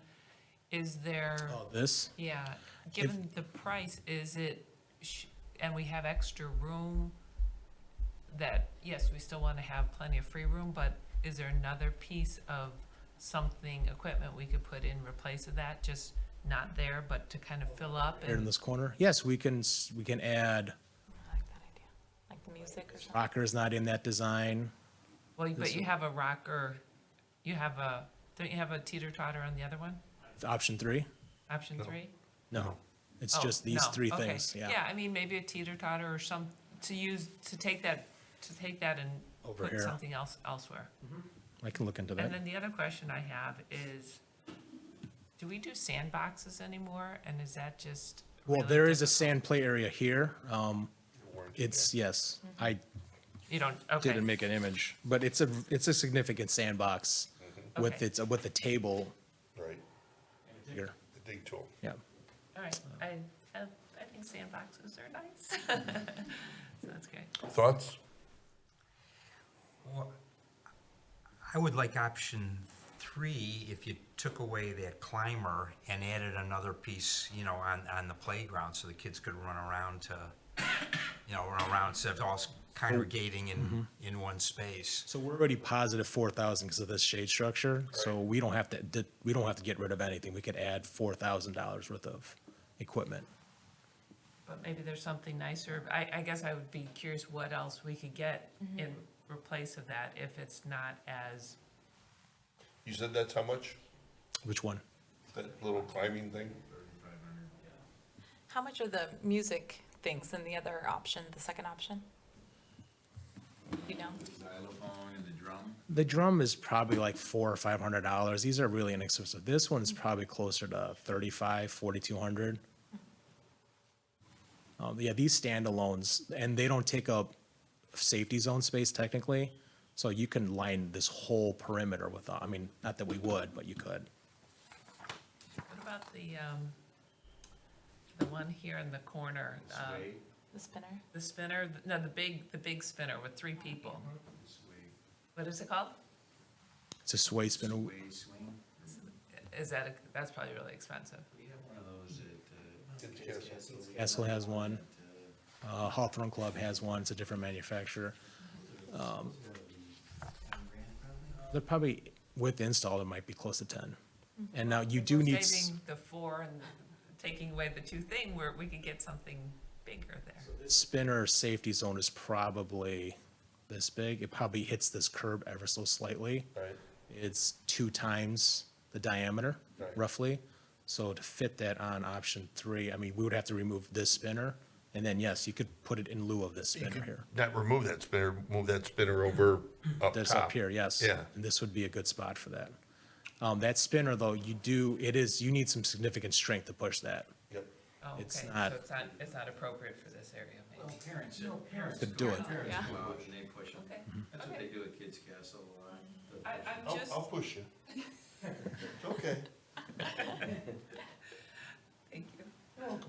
I would stay away from teeter-totters. In the 5 to 12, there is a 4-seater teeter-totter. It's really nice, and kids, they just gravitate towards that anyways. Oh, that sounds nice too. So now you're saying remove the 3,500 Well, climber. let's go back, before we go there. Are we all going to option 3, or does anybody have a preference for option 1 or 2? I think a modification of option 3, yeah. So option 3 is our base. Okay, now, Jeff, so we're talking about taking out the shade structure for $4,000, taking out that little climbing thing, and, the problem is, you take out that thing, you gotta put in a ladder or something, so it's not necessarily a net. You can put a play panel, would be like So like close it. $1,200, $800, just to close off the hole. So you're saving 3,000 and spending 1,000. Maybe not even. If we do something that's interactive, it'd be 1,000. If you just do a laser cut animal panel, it's probably like 600, 700. So you're saving $6,500 to put something into that other area back there, Yeah, move this up here and then put, something there for $6,500. How much is the 4-way teeter-totter? it's already at the 5 to 12. Oh, okay, I thought that was a suggestion, sorry. I'm okay with that, Bruce. I'm sorry, Going with the modified version of this. yes, absolutely. There you go. Okay, real quick though. Is there anything wrong with this house? Because I'm actually gonna bring this back up for Hartman and Grosse Pointe. Grosse Pointe has a 0 to 5 section, and I think this would look nice there. Yes, yeah, purple and gray, and No, I actually really like it. I think if we're trying to stay within budget for this year and for this project, I think the third option modified works, but no, I really like this. Yeah, it's cute. so I'm gonna bring this one back to you, or That's fine. probably next fall, okay? Option 3. Thank you, sir. Thank you. You gotta know, as we, I know, Dave and Janice, I know you guys spent some time with James at the NRPA Congress, and you're finding that playground equipment is really expensive. Yep. And from last year to this year, and then the installation is even worse. So when we look at our capital project plan and we're plugging in 100K for this playground, we're gonna be coming back to you and we're gonna be telling you that it's gonna likely be like 140 or 150 to make this happen. I mean, when you look at some of the playgrounds like we talked about at Hawthorne Melody, if you ever went out there, it's a good size area. What we found through just 2 vendors to provide us some sample playgrounds is it fits about half of what's there. And so now you're gonna have to deal with community meetings and getting feedback from residents. But I also want you to keep in mind, when we do playgrounds, there's NRPA standards, and this is a community park, Deer Path, okay? Century Park is a community, Grosse Pointe is a community. Everything else is either a neighborhood or a corner lot. Hawthorne Melody is a neighborhood playground, so it only services typically the people that reside in that area. Yes, it's destination for some, so they're less value in terms of what we want to extend in terms of pricing and fixing those up a little bit. But just know, we're gonna have to come back with, something a little bit meatier, okay? Understood. Thanks, Dave. Thank you. Next item on the agenda is the semi-annual review, approval, and/or release of closed session minutes and destruction of audio tapes. May I have a motion to release closed session minutes of 5/26/22 as they no longer require confidential treatment and will be available for public inspection? So moved. Second? Second. Discussion? Roll call. Commissioner Geraldo. Yes. Commissioner Kessler. Yes. Commissioner Robbins. Yes. President Dorhofer. Yes. May I have a motion to withhold the release of the closed session minutes of 11/20/14 as the need for confidentiality still exists as to all the minutes? So moved. Second? Second. Discussion? Roll call. Commissioner Robbins. Yes. Commissioner Kessler. Yes. Commissioner Geraldo. Yes. President Dorhofer. Yes.